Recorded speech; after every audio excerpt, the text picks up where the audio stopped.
My name is Michael Gray. I've been a trucker for 15 years. I've seen a lot of things, accidents, strange people, animals on the road, but that night on a forest road in Michigan, it changed me. I still don't know if it was a mind game or something much scarier.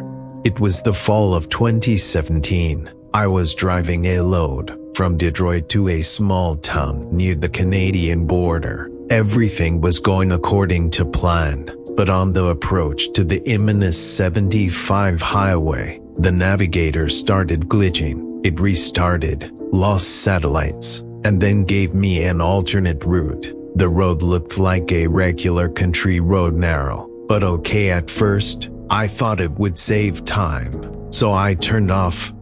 After a few kilometers, the weirdness began. The road narrowed to the point where the truck could barely feed. Trees overhung the cap, and there was not a single streetlight, house, or car, just the forest, and silence, dead, oppressive silence.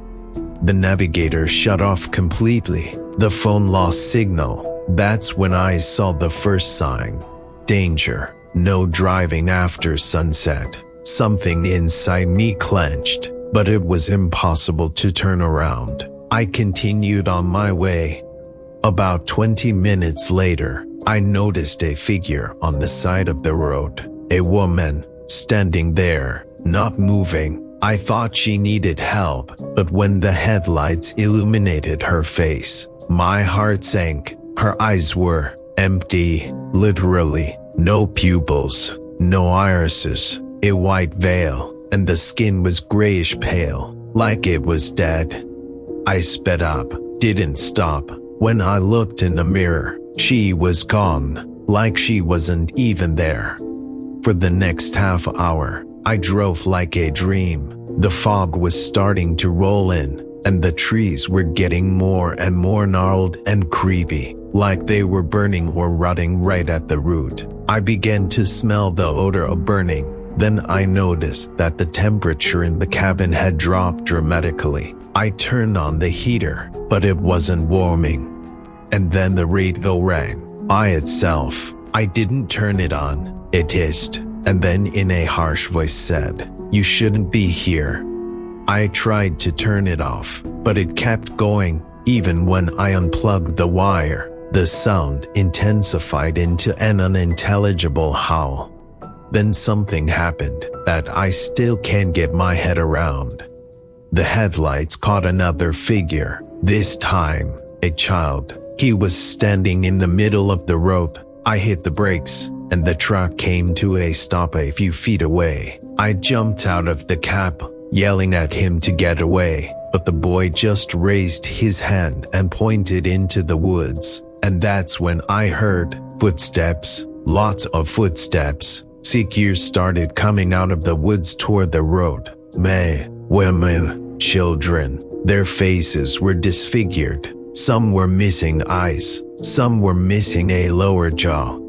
I jumped back into the cab and started the engine. The clutch rattled and the wheels slipped, but I drove. I tried not to look around, but with my peripheral vision, I could see figures running alongside, banging on the cab, scratching the body. At the next bend, the road suddenly ended, just a cliff. There was a ravine. I braked sharply, almost hitting a tree. It was over. I was trapped. The car couldn't turn around, and going backwards was my greatest fear.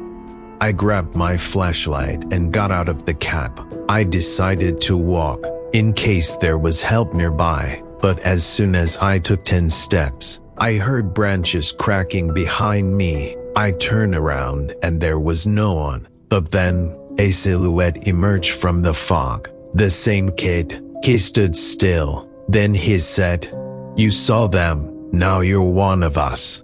I ran. I didn't know where. Through the bushes, through the wet leaves. I tripped. I fell. And I woke up in the morning, on an ordinary asphalt road, a couple of kilometers from the highway. My truck was gone. No marks, no scratches on my ends, No scratches on my skin, nothing.